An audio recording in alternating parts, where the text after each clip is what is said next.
Your head is there to dream your dreams. Your feet are there to follow through. Your heart is like a boomerang, boomerang. What you send out comes back to. Okay. Good day, Australia. Good evening, Internet, and Kalimera to our friends from Greece. Welcome to the Wealth Boomerang Show. Is this a show about money? Well, yes and no. The real question is, what is wealth to you? And what is wealth? For those who already have millions of dollars, you may desire additional time to spend with your loved ones. A sick millionaire may wish to give away all their money just to have great health. And some people would give up everything just to have a more deep relationship or a more fulfilling spiritual connection.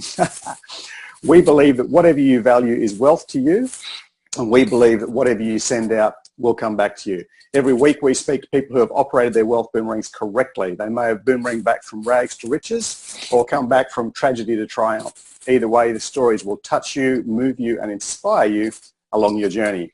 So sit back, relax, and welcome. Thank you to our sponsor, Boston Trading and Education, who's taking the bite out of Bitcoin and crypto. Thanks to you for joining us. Thanks to Nick for joining us. I'm your host, Jeremy Britton, and this is your Wealth Boomerang Show.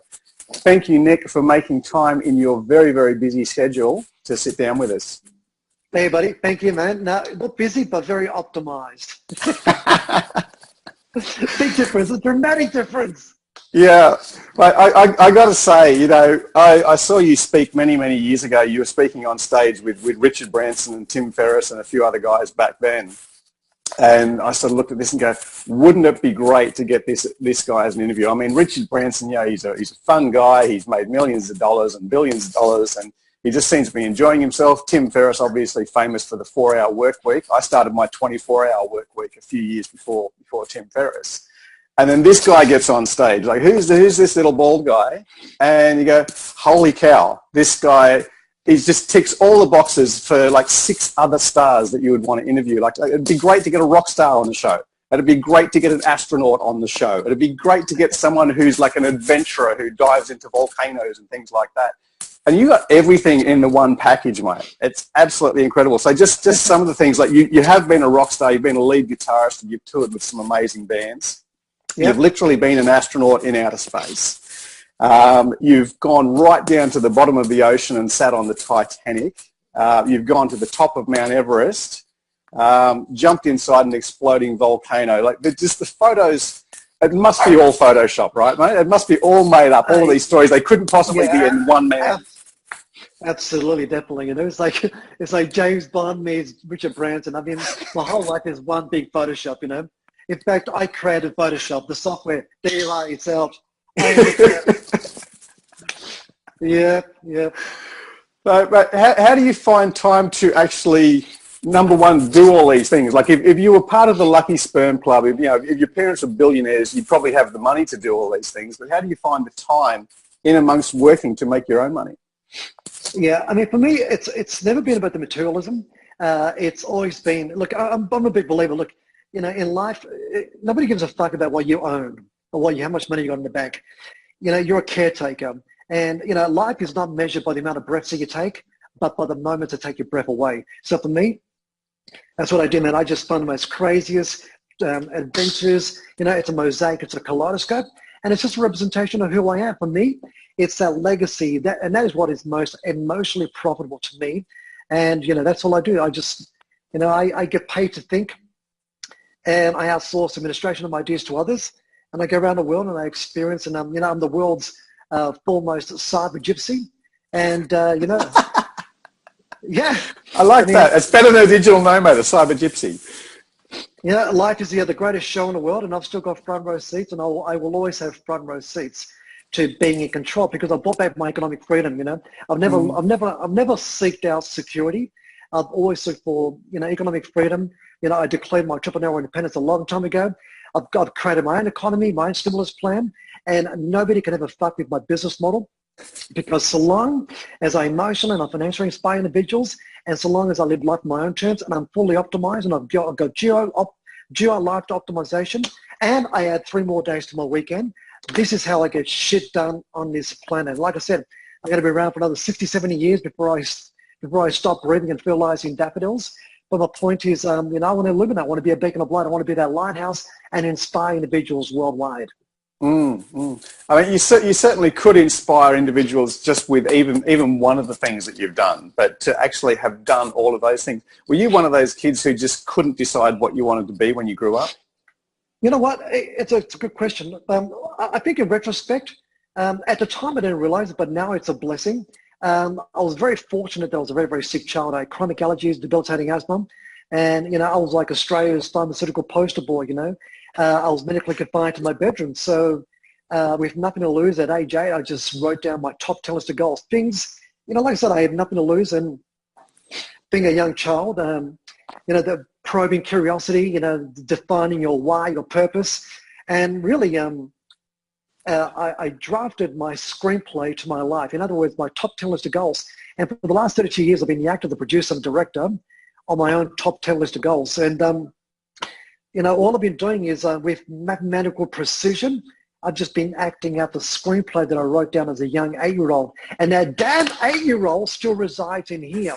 He is still my coach, my mentor, and I'm still the student that learns from him, And I remember when I was growing up, goals are great, but, forget about a dream board. I'm very big in action boards, you know what I mean? So I wrote down my screenplay, I internalized it, I emotionalized it inside here on a cellular level over here, and then I socialized it. In other words, when you socialize it, you're basically going to have your peers hold you accountable to those particular goals. So you internalize it, you emotionalize it, then you socialize it over here. And like I said, I've got 8 down, 2 more to go. And the great thing about being a child is you truly believe you can do anything in the world because you haven't had academia to grade and chunk you and to compartmentalize you. You know what I mean?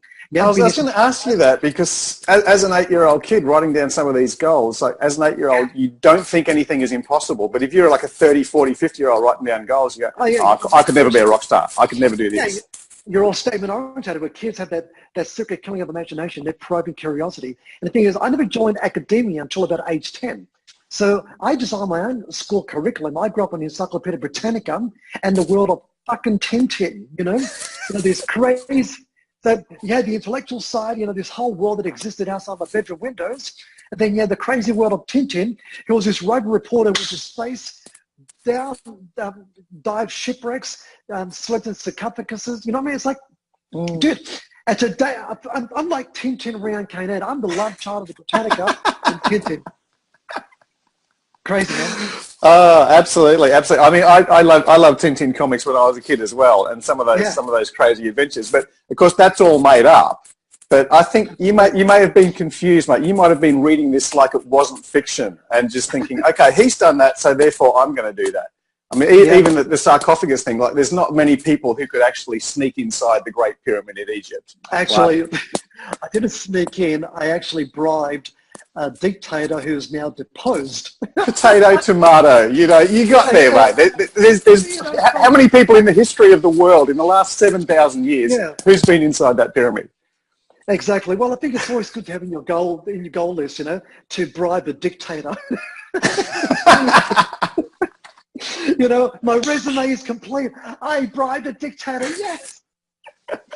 But, this saves sarcophagus. I was aiming for it because Napoleon, Herodotus, Alexander the Great, and Sir Isaac Newton all slept in it.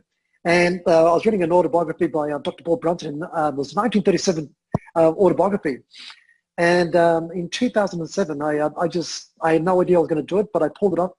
I managed to accomplish that particular goal, and it was phenomenal, But I've been back to Egypt since. This time around, basically, we're taping a television series right now for one of the American stations. And I got to climb the outside of the pyramid on top, totally illegal once again. And I had a big beam of light. I was trying to do like the Luxor Casino in Vegas, showing it to the heavens, but on a real pyramid, which is the oldest man-made structure. So I climbed the outside, 51-degree incline over here. It took me exactly 35 minutes to illegally climb it, and then I waited for sunrise. Bang! Had the drones flying around, and then I got arrested. But I'm so happy that you're actually on the side of the good guys, because someone with your money and your ambition, you would make a really great Bond villain. You know, I can imagine you with the underground lair and, you know, this sort of stuff, secret base inside the pyramids. Okay, wait till let me give myself a hairless cat. 1 second, okay? Mate, but you do help a lot of people, not just with the inspiring people to do crazy, outrageous things, but inspiring people to actually reclaim their lives and reclaim that inner child. So apart from Encyclopedia and Tintin, who were some of your early mentors when you were growing up? Well, I started my first business in Australia at age 17, and then I bought a one-way ticket to Hollywood, California. And I was very fortunate that particular week. I actually met a guy by the name of Bob Proctor. And Bob actually gave me a copy of Think and Grow Rich, Napoleon Hill. And he gave me a copy of You Were Born Rich. And yeah, that was basically the start of that inspiration, or I guess that journey with personal development. And, you know, personal development, you know, it's more than just the raha guru kind of thing. It's the foundation, self-esteem, ambition, drive, you know. It's what puts a smile on your face, what brings a tear in your eyes kind of thing, you know. And I think that should be the foundation. And I think, you know, everybody should overdose on emotional EQ. And, you know, you build your life on emotional EQ. Then you can erect a skyscraper as a monument to your life and whatever you achieve. You know, IQ can wait. Who gives a fuck about IQ? Emotional EQ is basically how you internalize life, how you emotionalize it, you know, giving vent to your emotions, basically just, you know, just scaling up, leveling up your life and whatever you achieve. But it's being definitive and defining your why. Like we all know the two most important days in your life, the day you're born and the day you discovered why you were born. That's that EQ kind of thing. And I think that's what led me to that particular journey. Then I started working on the financial pillars, you know, I got started with real estate at a very young age in my teenage years, you know, and I'm basically a big investor in multi-family apartment buildings. I never bought single family homes. I've always bought apartment buildings. These days I'm buying a lot of apartment buildings in Florida and Texas, and, you know, just basically building my arsenal portfolio over here, you know, so that's just massive passive income, and I can leverage on those deals here. And then I mean, and what I do is everything I do, money has a relationship. There's a sequential order of money. So, for example, I've got all my side hustles, I've got all my entrepreneurial income. Then I invest in real estate. Then I siphon the equity from that real estate, and I use the revenue generated from the real estate, and I go into cryptocurrencies, for example, as opposed to after-tax dollars straight to speculation. There's a sequential order of my money. So there's emotional connection money, and then you basically play the big unicorn money, which is more emotionally disconnected money kind of thing. And I mean, I can, you know, so my main investments is, you know, I build subscription business models. You know, I build very addictive type products, type of subscription type services. I get people addicted to my products, and then I just simply service addiction. In a good way, though. You're not selling crack to school children, mate. I'm giving products that are so addictive, so white, because they actually work for the individual kind of thing, you know. And I've been building subscription businesses now for like over a decade. But I'm also a big investor in our tech companies, you know. I mean, you know, there's two things in particular that all I want to do is this. I want to get paid to think, and then simply outsource administration of ideas to others. So basically I build businesses. I'm a visionary. I'm very creative. I build the blueprint. I build the business funnels. Then I find good key people, you know. Products and services can always be improved, but people cannot change, you know. Neuroplasticity can only go a certain way before a person is pretty much hardwired to be either like a total dick or to be the most inspirational individual who's willing to take massive action to cut every side of a tree kind of thing. So I always find a good quarterback to run my businesses, you know. So I want to get paid to think and then simply outsource the administration of ideas to others, you know. This here is my cell phone. I've got a very unique phone plan. I have unlimited 4G data, unlimited data worldwide in about 193 countries. And all I pay is about $197 a month. Insane. When I'm out of reach, for example, if I'm in Antarctica or the Arctic or somewhere really crazy and remote, I've got a satellite phone. My iPhone goes into my satellite phone, and now I've got reach to the outside world. I could be in the bottom of the volcano and I can reach my business partners, you know. And also, look, if you've been to an orchestra, you've got a conductor with a baton, you know. I am the conductor. This here is my baton over here.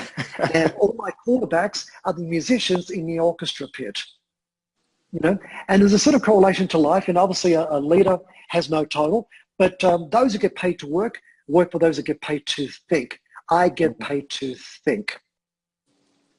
Right. There's a lot of people out there who may be, working and doing physical labor, which obviously, it's hard to work in a physically laborious job for 60, 70 years. It's hard to make a fortune in a physically laborious job. So there's a lot of people out there going, oh my God, I'd love to get paid to think because I'm thinking all day, I have these thoughts. So one of the things you're saying is, okay, have the creative thought, solve a problem, come up with a new solution, and then get someone else to actually do the implementation or the admin. But one thing that's going to stop people say, I've got a great idea for inventing this new thing, but I don't have any money. What do I do about that? Yeah. It always starts with this. First of all, with the 5-day weekend, it starts with how to keep more money. First of all, give yourself an instant pay rise by repatriating money that is legally owed to you via whether you're overpaying in insurances or overpaying in taxes. Give yourself an instant pay rise. Next, find a bit of a side hustle. Now, look, it doesn't take money to make money. With the side hustle being a little bit more entrepreneurial, declaring your entrepreneurial independence, whether it's driving Uber, for example, like if you've got crazy, massive credit card debt, or like you've got a liability, or you've got a storage unit of boxes, and the contents of those particular boxes are all made in China, right? Because it's all cheap shit. My point is this: if you dismantle that credit card debt, start to, liberate that life, it'll become more of a minimalist kind of thing. And if you're going to buy something, make sure it counts for the next 20, 30, 40 years or whatever. Don't buy things just for the sake of just buying crap and buying shit. So have a bit of a side hustle, dismantle your credit card debt, personal loan debt, dismantle your liabilities. And what you're going to do is this: now you're freeing up, you're removing some anxiety and eliminating what? That disorientation, whatever. Now, when you've got time to think, you've got greater clarity, you've got greater focus, now you can start to harness and hone in relation to what you want to do. Next is this: if you've got a particular product or service, look, the average individual has about 3 particular skills they're particularly good at. So define your skill, define your passion, and find a product that is actually in market demand. So for example, if it's underwater basket weaving, good luck, it ain't gonna happen. If your product is like, 15th century wedding dresses, good luck, that ain't gonna happen as well, you know what I mean? Find a product that's high market demand over here, it pertains to your skill set, and something where you're passionate about. Now here's the interesting thing: you don't have to have the skill set. I mean, for example, right now, where we are, 2018, businesses right now are where they were in 2002, when most businesses didn't have a website. Well, today, 2018, most businesses do not have an app in relation to the business where they can communicate with their clients by push notification, by beacon technology, where they can communicate with their clients. This device over here is 1 meter away from each individual. There's 4 billion of these worldwide. So the point is, an app is probably the fastest way, probably exponential wise, to expedite and amplify your voice to your particular community and ecosystem over here. So, I mean, you can look, I'll give you one particular business right now. Okay, in America, there's millions of businesses, okay? They have literally they've come from the Yellow Pages ecosystem to the modern day iPhone, and they've got no idea, they've got zero social media representation. You know what? You can get paid $2,000 or $3,000 handling the entire social media account, driving leads, driving traffic to the website or to their particular services, and get paid $2,000 or $3,000 a month. Here's the thing: they have no idea about social media, but you know what? You do it. And if you have no idea, you can outsource it to somebody else in Asia to do it all for you. What you do is this: you build the app, you charge them $1,000. Okay, there's app softwares out there you can purchase for $300 that can build an app. You basically sell that business the app for $1,000, and then you charge a $99 maintenance fee. Okay, My point is there, bang. If you can do 10 of these a month, that's like $10,000, okay? In apps, so you've just sold, plus as $1,000 passive income in the maintenance fees. I mean, how about social media agency, handling the Instagram, Facebook, YouTube over here? I mean, retargeting over here. I mean, that's another $3,000 per business over here. 10 businesses, that's $30,000. All you do is this: you be the conduit. You go out there, you're the other one who's networking over here. Have somebody else who's in the trenches. Remember, they get paid to work. You get paid to think.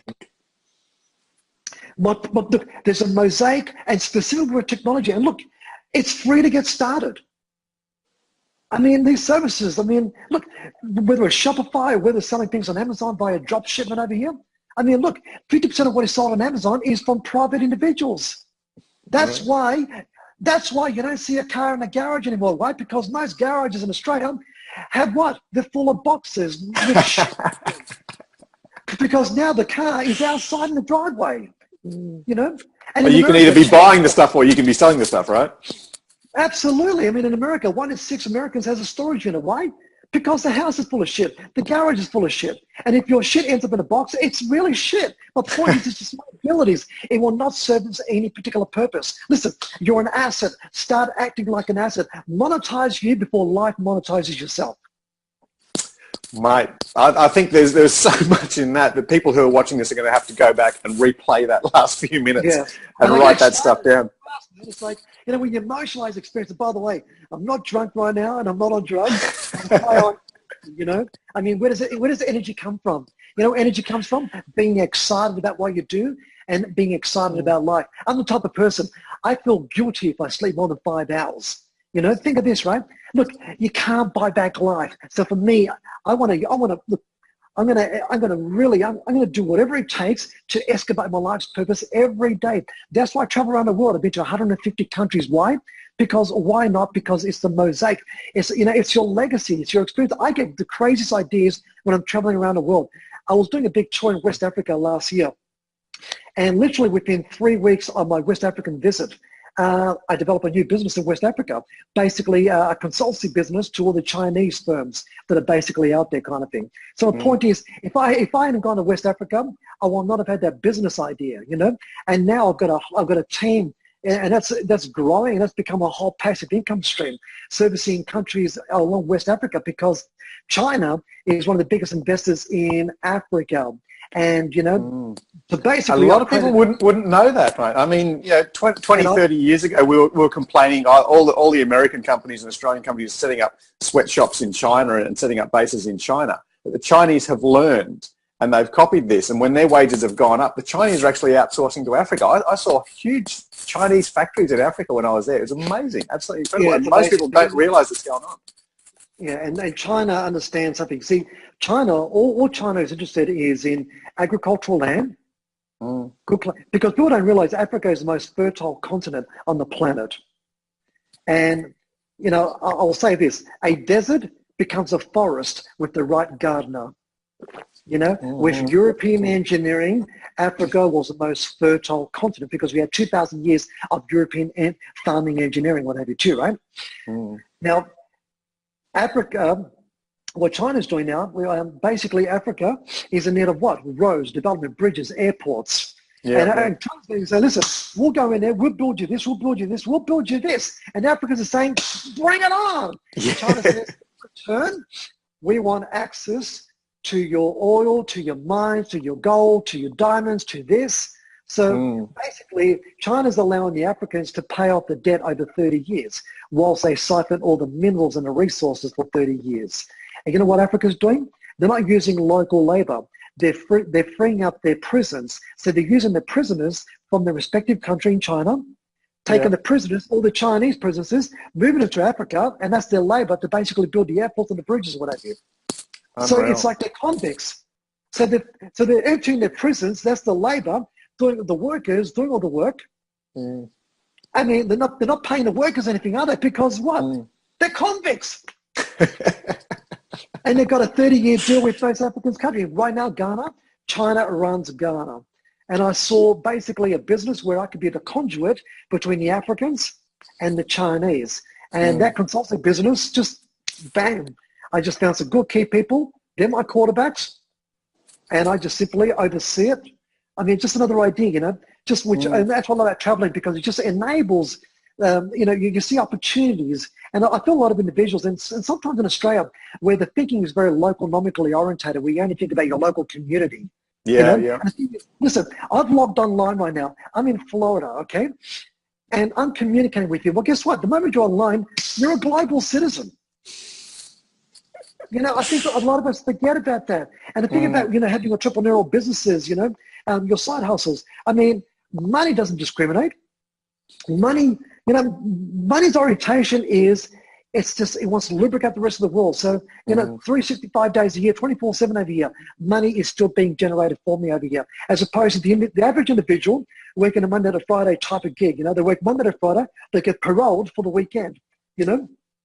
They're working hard enough at work so they don't get sacked, and the employer's going to pay them just enough so they don't quit over here. And then with after tax dollars, they use that to basically service their lifestyle. And 100% of their income is active. It's reliant on them to either report to a workstation, a cubicle, or a factory floor over here. I mean, look, people understand academia is simply a factory, assembly plant for the sole purpose of producing what? Taxpayers. You know, this tyranny of impoverished thinking over here, where our 100% of our income is active and we have zero passive, we have no assets over here.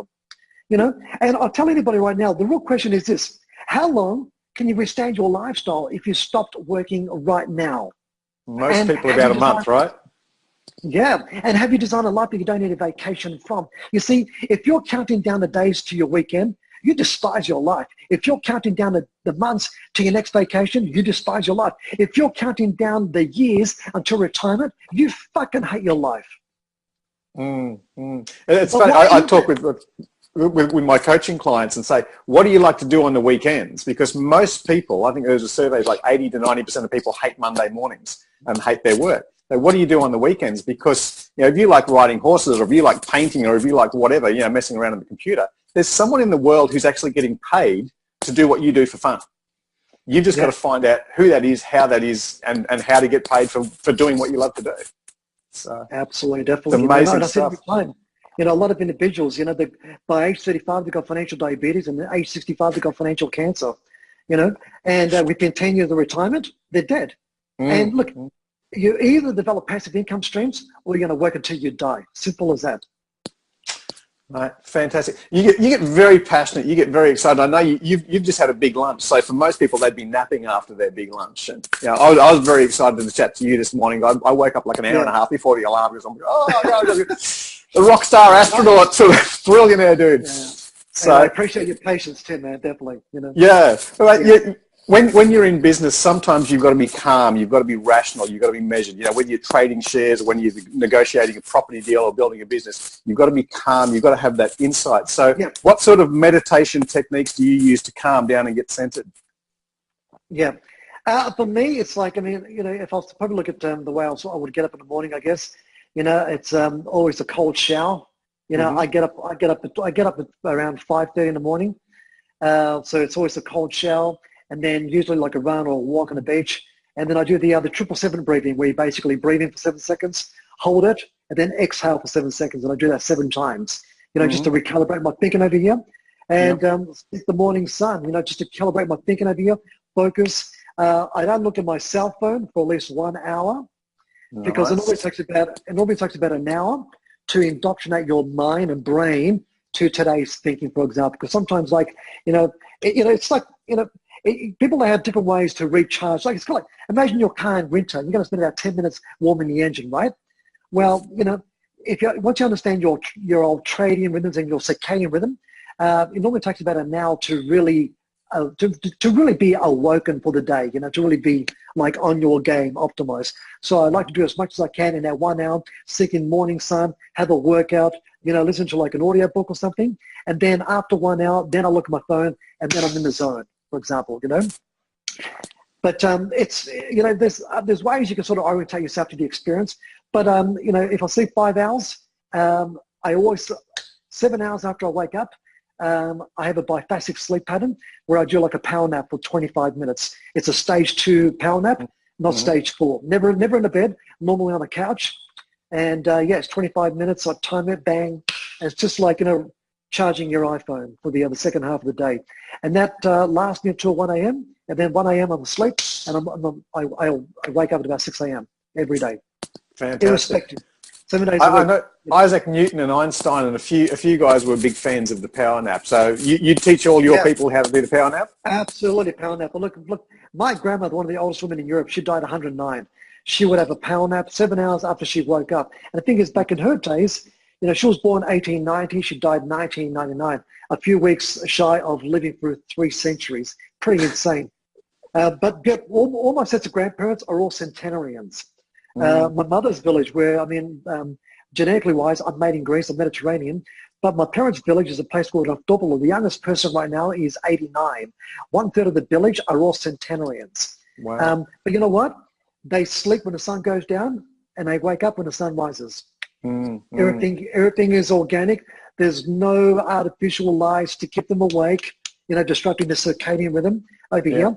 They've got a fresh water well, which comes from the mountain springs. So they've got this constant water source of clean water. All the food is free range. And the thing is, they're very high in social equity. And I'll give you an example. They wake up, when I walk down to the bakery, they're going to run into about 20 of their friends and have like 2 hours of conversations. So that urban close proximity of friendship, it gives them a purpose kind of thing. And also during the weekends, a lot of the young folk come from the big cities where they go for work, and they seek the wisdom of the elders back in the small little villages, that, my friend, is why they live so old, And I go there every time, and I just study them. I love observing human life, and I observe what they do, how they live.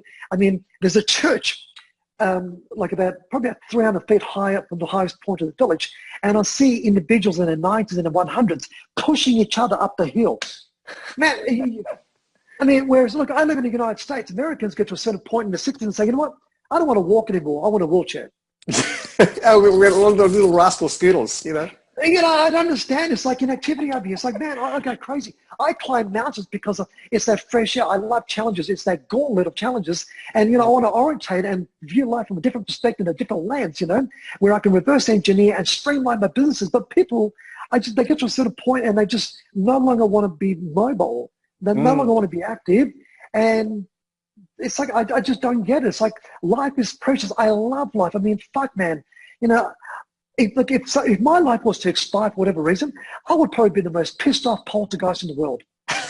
But you've already done so much, mate. You've already ticked more things than a normal person would have ticked off. But there's so much. Probably more than 5 people would have done. Yeah, but it's still my stuff that I still haven't done, kind of thing, But you seem to have the mindset figured out. You've got the health figured out, and I love what you're saying about rising with the sun and setting with the sun and being part of the natural world, because we forget that this is all artificial. Like, money's artificial, jobs are artificial. Obviously, a mobile phone and alerts are artificial. Exactly. Even your age. I mean, my chronological age is different to my biological age, and my physiological and my psychological age. There's 4 different components over here. You're still 8 on the inside, right? I'm the biggest kid. I mean, if there's a puddle, I'll be the first one to jump in the puddle. If there's a trampoline, I'm the first one to be on that fucking trampoline. You know what I mean? So my point is, I keep young, I feel young, because my mentor is an 8-year-old, and he's inside me, and he will never, who I am is because of him. It's not because of myself. It's because of him. And I'm accountable to him because of that top 10 list of goals, that screenplay, 8 down, 2 more to go. So once I've completed the other 2, I guess I'm ripe for alien abduction. Who knows, You'd be ready to write another 10 goals, mate. So share with us, when are the next 2 happening? Well, the last 2 is basically number 2 is living on a space station. Number 1 is actually walking on the moon. But I tell individuals, I always have my disaster plan B in place. In the event of my expiry for whatever reason, I've already paid up an American consortium. It's actually in my will that my crematorial remains will be rocketed to the lunar surface of the moon, and I will walk. So you're going to walk on the moon come hell or high water, right? On the moon, no atmosphere, no rain, no wind, meaning when my ashes are deposited on the lunar surface of the moon, I will be there for eternity. And my offspring, my lineage, wherever they are in the world, they can always see me. There's Uncle Nick.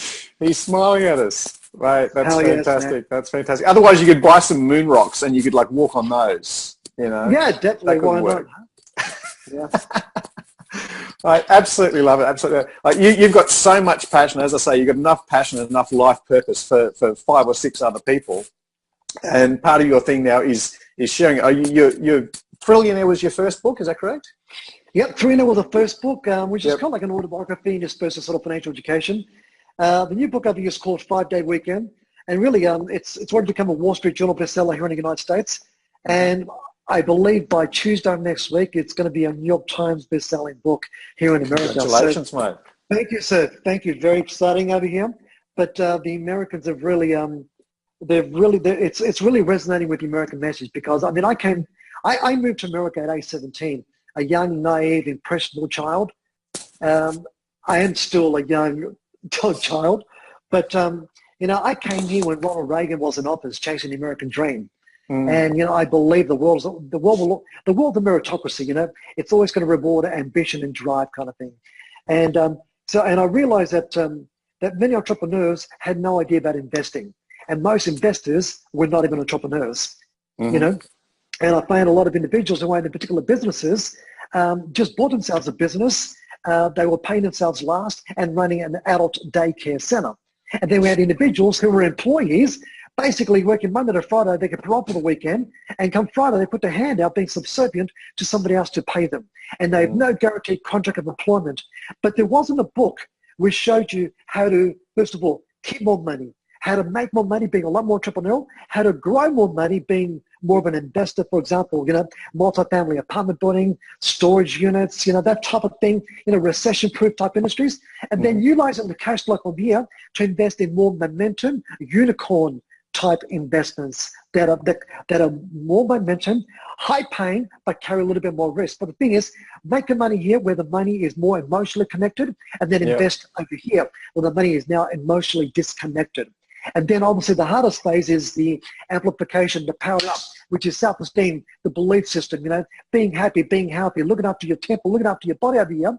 And see, look, anybody can make money, but preserving your capital and your wealth is a very difficult thing, I realized. Yeah, I love what you're saying, but you have the safe money and you have the speculative money, because there's some people out there who their safe money is going to work and getting their income every week, and their speculative money is buying a lottery ticket. Well, obviously, you know, they got Buckley's chance of ever winning the lottery, and also the safe money is not that safe, because the boss can get ticked off at them next week. They can lose their job. There can be a downturn in the economy.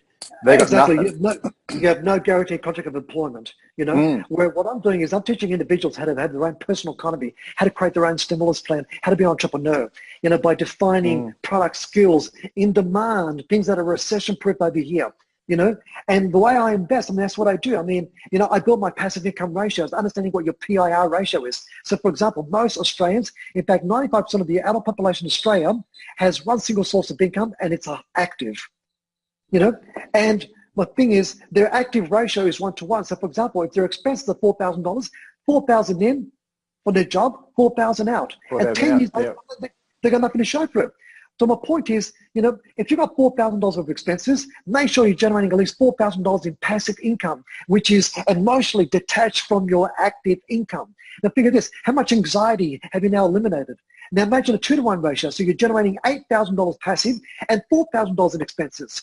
And here's a trick. So whatever you're making in your active job or your active business or your active entrepreneurial income, now you invest 100% of that in more investments, so you can scale up your passive income ratios. So you get it from 3-to-1, 4-to-1, to 5-to-1, to 10-to-1. So imagine this, now you've got $10,000 worth of expenses, but you're generating $100,000 a month.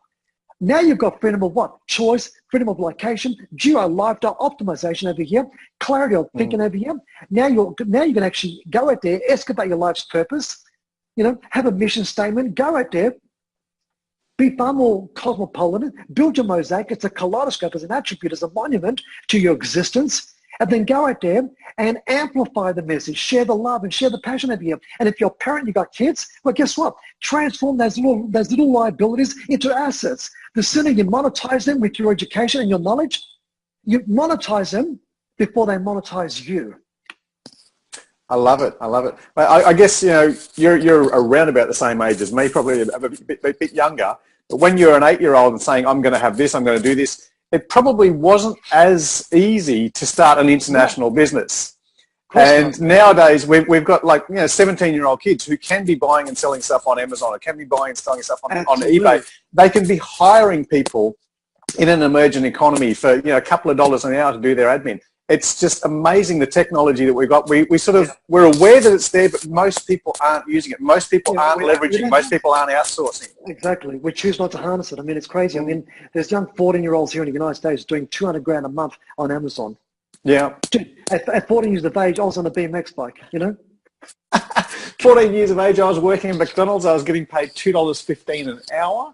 looking forward to my 15th birthday when I was going to get paid $3.15 an hour and go, hey, that was a lot of money back then. I mean, the opportunities now, if you just simply just harness and just, you know, it's a lot of it's just, it's enabling your mind and being in a more resourceful state. You see, the opportunities are always there. Like I said before, we're a meritocracy. We reward ambition and drive, you know.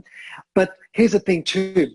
I find a lot of the millennials these days, their self-entitlement is basically where it really is probably the biggest problems right now in the United States, because they want everything. They want things for free, you know, where I believe our generation over here, we're in the trenches, we're hungry, really hungry.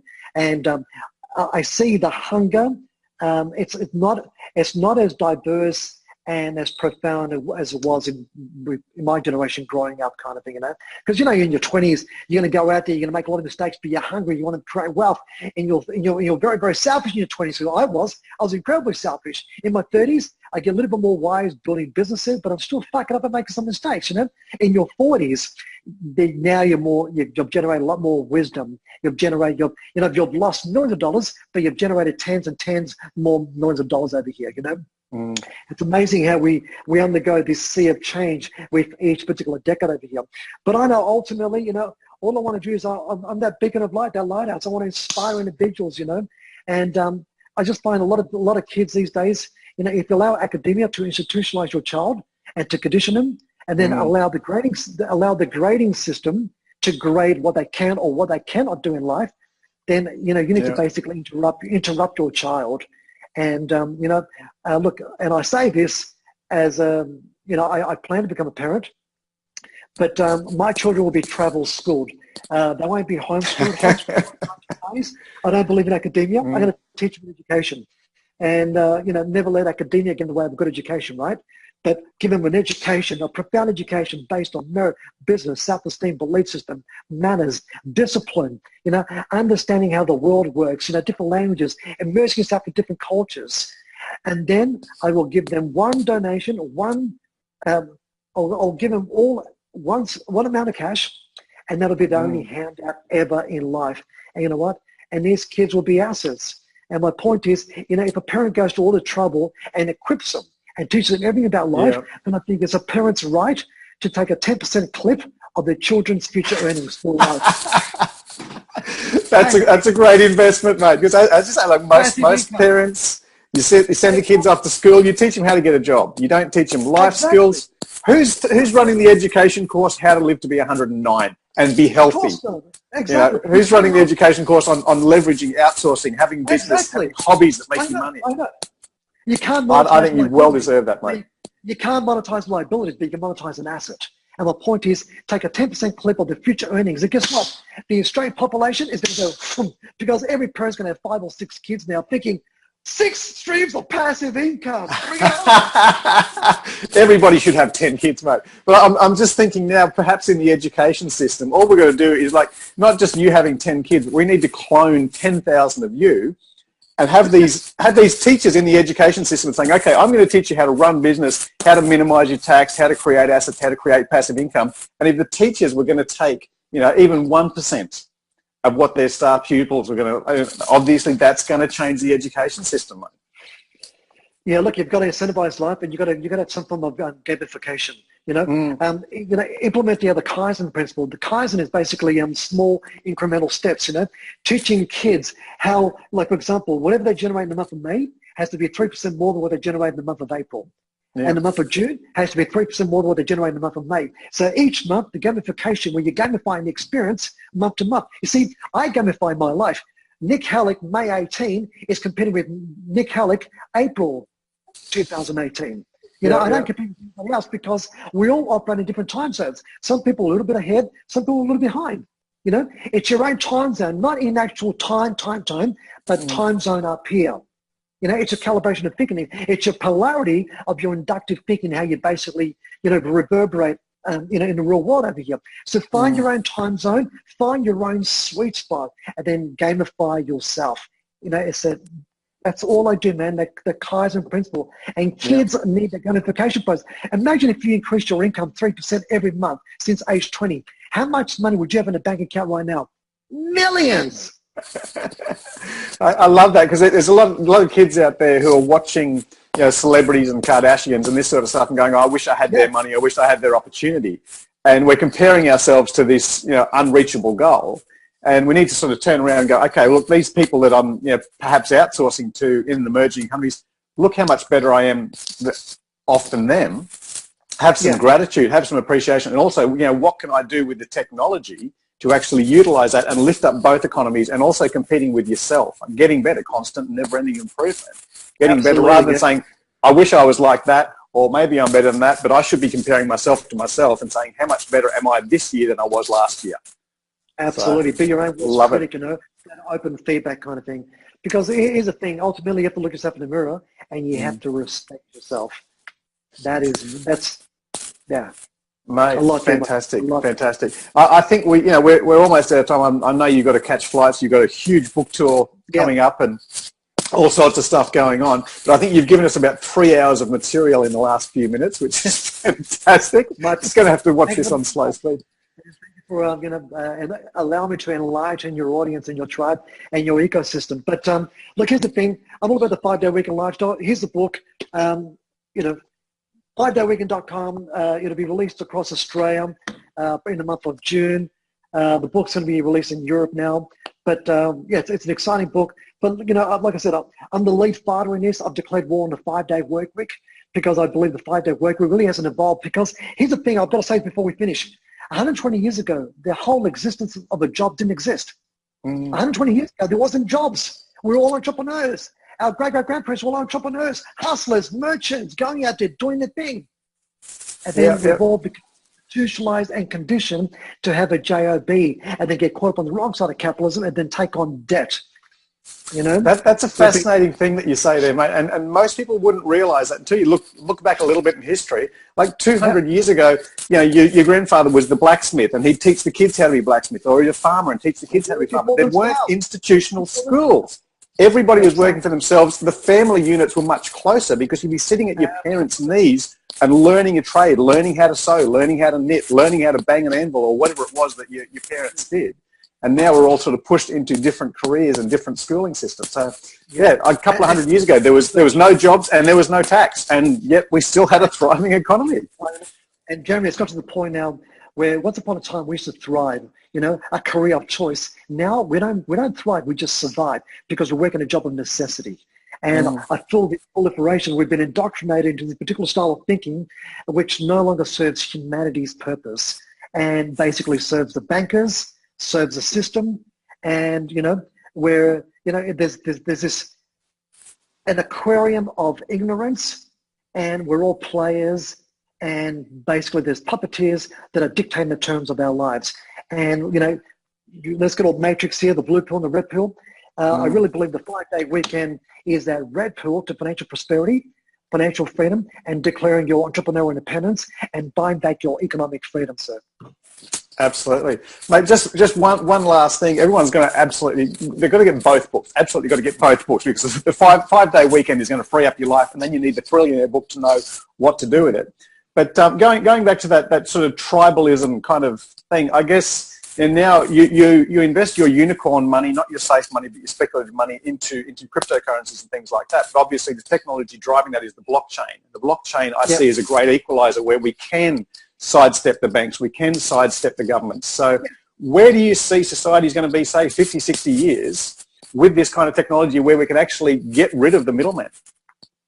Well, look, banks will always exist. There'll always be a way for banks to exist. I mean, the banking system and the blockchain will share the same habitat. But, look, right now, with cryptocurrencies, we are 1996. And, think 1996. You had the battle of I first connected the internet. Right. You had Windows and Netscape. People don't understand. Amazon came in 1998. In 1998, Google was one of 18 search engines. So we're like 1996 in this. We don't know. Bitcoin could be the MySpace or the Friendster in our generation. We still don't know this. But what I do, I don't just buy the coins. For example, like what I do is, I run a big mining facility for my clients and also for my own portfolio in sort of places around the world where my electricity is about 3.5 cents per kilowatt per hour.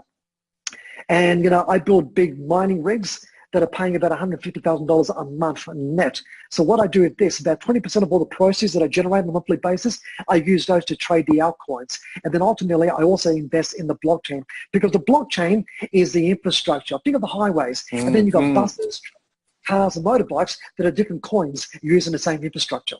Yeah, yeah. The infrastructure is always going to be there, right? Invest in the infrastructure. That's what the blockchain is too. And is it going to change lives? Is it going to change the way we do business? Absolutely it is. But I still believe there will be a purpose for the banks. And, you know, look, and obviously, you know, cryptocurrencies, it's too big to fail. They would need to shut down the internet in order to turn it off over here. Look, we can go on ages about cryptocurrencies. It's a phenomenal space. But my point is, whatever you generate in cryptocurrencies, make sure you reinvest it in real world economies, like multifamily apartment buildings. You don't want to go all too speculative and go all in. My point is, make some profit, take away 50%, and then go back into real world economies, old school economies like real estate, what have you, you know? And then when you make another 50% gain, then take 25% out, you know, increment. So you're basically playing with the house money at the end of it. Absolutely. Fantastic. I mean, I'm sort of thinking like down the track, if we all have digital currency, then the banks won't need to have a bricks and mortar building. Like, when's the last time you actually went into the bank? They won't need to have safes. They won't need to have the ATMs. So maybe they can cut their costs a lot because there won't be actual physical currency that needs to move around the place. Same with like Netflix. We're getting everything digitally now rather than actually going and picking up the DVD. Everything is on demand. I mean, when banks, when an average individual does a bank wire, it doesn't take 7 days. What they're doing is they're investing your money for 7 days, and at the end of it, they send the money to where it needs to go. I mean, it's just raping and pillaging over here. I mean, I can send you $5 in Bitcoin right now. If I was to send you $5 million in cash, I'll be arrested. If I have $5 million in 15 different suitcases, I'll be arrested. Yeah. I actually made history January of this year. We were selling a castle in Italy for 2,300 Bitcoin. But, you know, I mean, I was at the Monaco Yacht Show last year, September. I mean, there were people selling yachts, multi-million-dollar yachts in Bitcoin, you know, from one phone to another phone, transacting over here. No middleman, no conduit over here. And no briefcases. You know, it's selling what? Convenience. Once again, you're supplying a niche. You're finding a niche in the marketplace, and you're fulfilling it over here. But life is great, dude. And like I said, you know, life is the greatest show in the world. Make sure that we all have front row seats. Jeremy, an absolute pleasure, my friend. Thank you, man. Absolutely. Thank you, Nick. And everybody, make sure you rush to the 5dayweekend.com. It's out now in the States. It's a bestseller, coming out this month or next month in Australia. Thank you so much, Nick. It's been very exciting. We're going to need to unpack this interview, take notes, transcribe that, and send people a copy of it. It's just amazing, amazing content. And you give so much. You inspire so much. So really appreciate your time. And thank you for watching the show. Every week we profile someone who's boomerang back and created their own wealth in their own way. So make sure you connect with Wealth Boomerang Show on Facebook. Chat in the group there. Any other questions you'd like to ask Nick or our previous guests, any other guests that you'd like to see coming up, feature that. Subscribe to the YouTube channel so you get the instant updates as soon as they come out. And remember, whatever you value is wealth to you. Remember, whatever you send out will come back to you. Good night, Brisbane. Good afternoon, Nick. Good night, Asher Rose. Daddy loves you. And see you next week for another Wealth Boomerang Show. Thank you so much.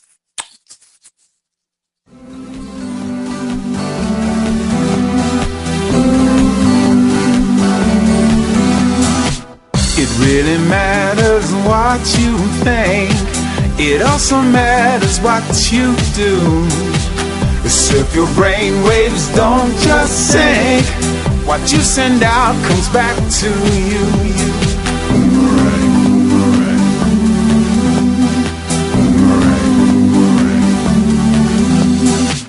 Your head is there to dream your dreams. Your feet are there to follow through. Your heart is like a boomerang, boomerang. What you send out comes back to you.